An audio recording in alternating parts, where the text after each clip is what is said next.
தற்போது கிடைத்துள்ள அண்மை செய்தி. திருவாரூர் நீடாமங்கலம் காவல் நிலைய எழுத்தாளர் குமார் காவல் நிலையத்தில் தற்கொலைக்கு முயற்சித்ததால் பரபரப்பு ஏற்பட்டுள்ளது. இதுகுறித்தான கூடுதல் விவரங்களை வழங்குவதற்காக நமது செய்தியாளர் சரவணன் இணைப்பில் இருக்கிறார். வணக்கம் சரவணன், கூடுதல் விவரங்கள். திருவாரூர் மாவட்டம் நீடாமங்கலம் காவல் ஆய்வாளர் சந்தானமேரி சக காவலர்கள் பொதுமக்கள் முன்னிலையில் தரைக்குறைவாக பேசியதாலும் பணி சுமை காரணமாகவும் மன உளைச்சலுக்கு ஆளான காவலர் காவல் நிலையத்திற்குள் காவல் ஆய்வாளர் முன்னிலையில் கத்தியால் கையை அறுத்து கொண்டு தற்கொலைக்கு முயன்ற சம்பவம் பெரும் பரபரப்பை ஏற்படுத்தியுள்ளது. சுமார் 25 தையல் போட்டுள்ளதாக உயிருக்கு ஆபத்தான நிலையிலும் தஞ்சை மருத்துவக் கல்லூரி மருத்துவமனையில் காவலர் குமார் சிகிச்சை பெற்று வருகிறார்.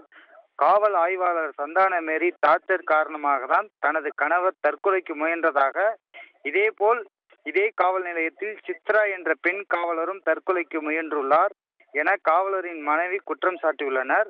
தென்காசி மாவட்டம் புன்னையபுரம் கிராமத்தை சேர்ந்தவர் குமார் மகேஸ்வரி தம்பதியினர். இவர்களுக்கு ஒரு ஆண் மற்றும் ஒரு பெண் குழந்தை உள்ளன.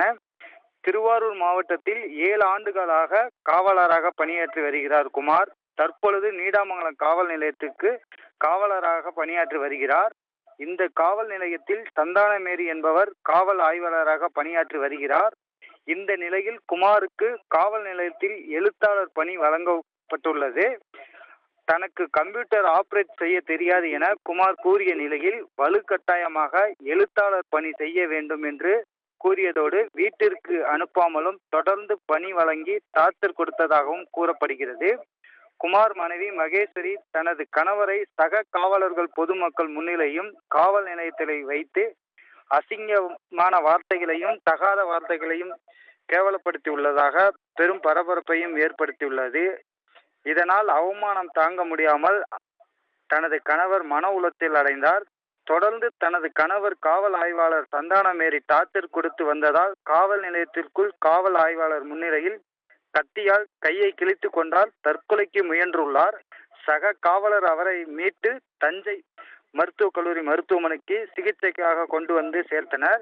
மருத்துவமனைக்கு தனது கணவரிடம் புகார் பெற எந்த ஒரு காவலரும் சந்தானமேரி மிரட்டி அவர் மனைவியிடம் கொடுத்த டார்ச்சர் காரணமாக தான் தற்கொலைக்கு முயன்றார் எனவும் பதிவு செய்ய வேண்டும் என கூறியதாக காவலர் குமாரின் மனைவி மகேஸ்வரி நமக்கு தகவல் தெரிவித்திருந்தனர். முதல் கட்டமாக கடந்த சில மாதங்களுக்கு முன்னரே இதே காவல் நிலையத்தில் காவல் ஆய்வாளர் சந்தானமேரி டார்ச்சர் காரணமாக சித்ரா என்ற பெண் காவலர் தற்கொலைக்கு முயன்றதாகவும் இதை வெளியில் தெரியாமல் மறைத்து விட்டதாகவும் மகேஸ்வரி குற்றம் சாட்டி வருகிறார்.